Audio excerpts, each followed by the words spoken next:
No começo, chamaram de refúgio. Era um lugar que não aparecia nos mapas e que não exigia juramento algum. Quem chegava lá não precisava levantar espada, nem pintar portas, nem repetir slogans. Bastava ficar, e pela primeira vez desde o início da guerra, isso parecia suficiente. Um oásis de tranquilidade em meio ao caos de um mundo em chamas. Imagine só.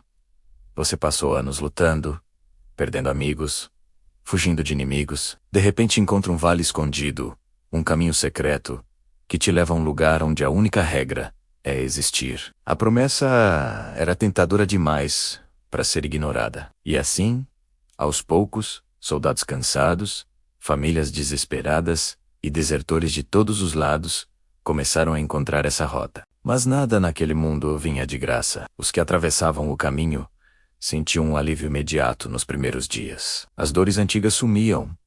As lembranças pesadas se tornavam distantes, como se tivessem sido embrulhadas em uma névoa espessa e confortável.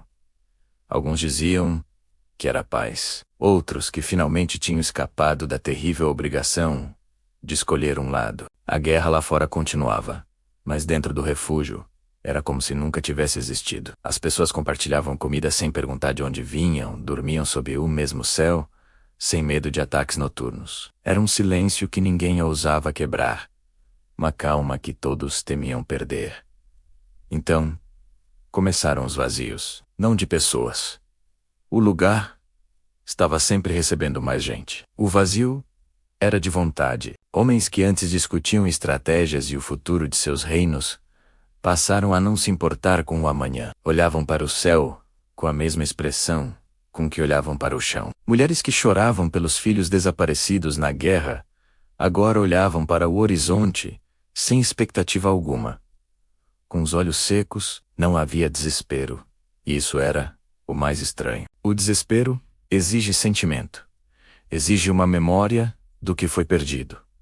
Ali, não havia nada disso. Era como se o lugar retirasse, pouco a pouco, a necessidade de sentir a alegria, a tristeza, o amor, o ódio.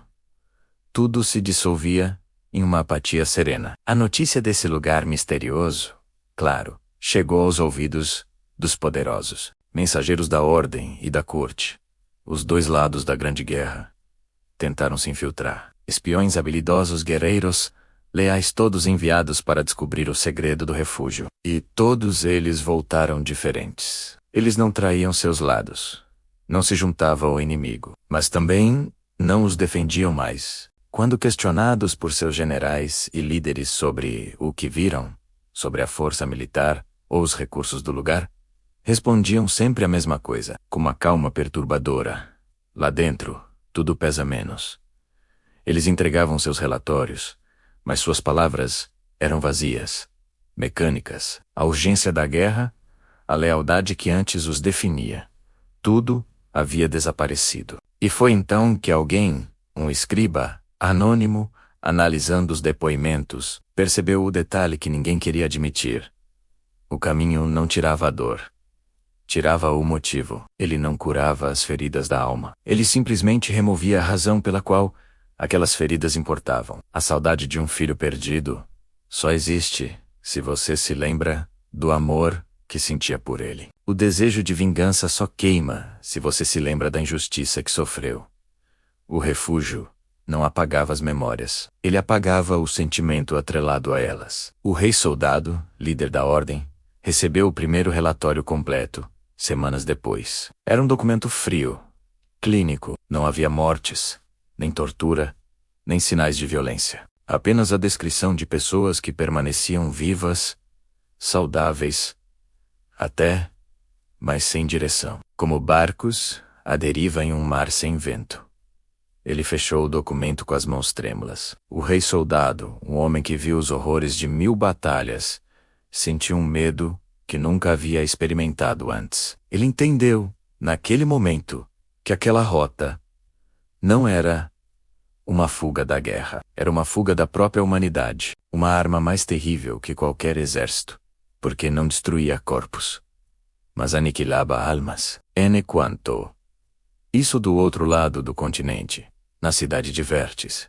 o arquiteto, o gênio por trás das fortalezas e estratégias da corte, estudava os mesmos relatos, com um fascínio contido. Sua mente analítica viu um padrão, uma lógica cruel por trás daquele fenômeno. Se existia um lugar capaz de dissolver conflito, sem destruir corpos, então aquilo não era um erro da natureza. Era um projeto, mas não era um projeto dele. Isso o perturbava profundamente, porque alguém, ou algo, estava oferecendo um mundo sem escolha.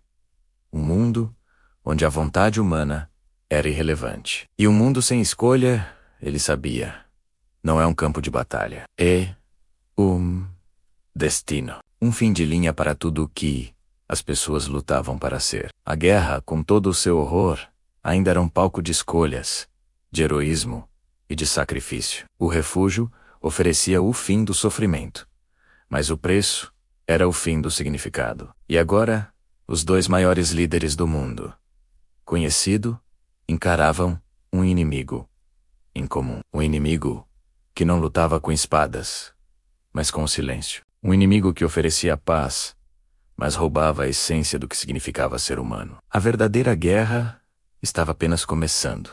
O que você achou dessa história? Qual lado você acha que está mais perto da verdade sobre o refúgio? Deixe seu comentário aqui embaixo.